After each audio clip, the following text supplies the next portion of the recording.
श्री कृष्ण दोस्तों। कार्तिक मास में स्नान करने, दीप दान करने व दान पुण्य करने का बड़ा ही महत्व है। कार्तिक महात्म्य में आज हम सुनेंगे 14वां अध्याय। 13वें अध्याय में हमने सुना कि जालंधर सुखपूर्वक राज्य करने लगा। उसको इस प्रकार धर्म पूर्वक राज्य करते हुए देख देवता क्षुब्ध हो गए। उन्होंने देवादिदेव शंकर का स्मरण मन में किया और भक्तों की कामना पूर्ण करने वाले शंकर ने नारद जी को बुलाकर देव कार्य की इच्छा से उनको वहां भेजा। शंभु भक्त नारद शिव की आज्ञा से देवपुरी में गए। इंद्रादिक सभी देवता व्याकुल हो शीघ्रता से उठकर नारद जी को उत्कंठा भरी दृष्टि से देखने लगे। अपने सब दुखों को कहकर उन्हें नष्ट करने की प्रार्थना की। तब नारद जी ने कहा, मैं सब कुछ जानता हूँ, इसलिए अब मैं दैत्यराज जालंधर के पास जा रहा हूँ। ऐसा कहकर नारद जी देवताओं को आश्वासित कर जालंधर की सभा में पहुंच गए। जालंधर ने नारद जी के चरणों की पूजा कर हंसते हुए कहा, हे ब्राह्मण, कहिए आप कहाँ से आ रहे हैं, यहाँ कैसे आए हैं?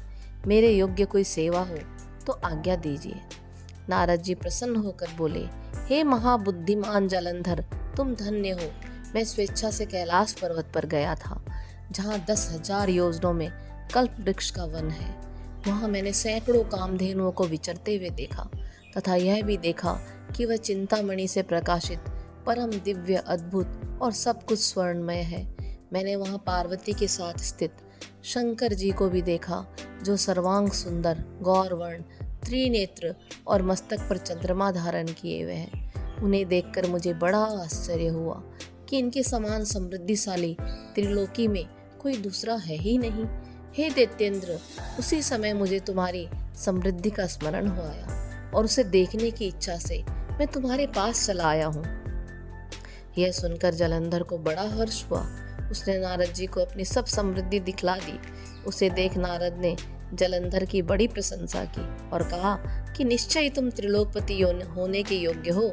ब्रह्मा जी का हंस युक्त विमान भी तुम ले आए हो और द्युलोक, पाताल लोक और पृथ्वी पर जितने भी रत्नादि है वे सब तुम्हारे ही तो है। ऐरावत, उच्चश्रवा घोड़ा, कल्प वृक्ष और कुबेर की निधि भी तुम्हारे पास है। मणियों और रत्नों के ढेर भी तुम्हारे पास लगे हुए हैं। इससे मैं बड़ा प्रसन्न हूँ, परंतु तुम्हारे पास कोई स्त्री रत्न नहीं है। उसके बिना तुम्हारा ये सब कुछ फीका है। तुम किसी स्त्री रत्न को ग्रहण करो। नारद जी के ऐसे वचन सुनकर दैत्यराज काम से व्याकुल हो गया। उसने नारद जी को प्रणाम कर पूछा कि ऐसी स्त्री कहाँ मिलेगी जो सारे रत्नों में श्रेष्ठ हो?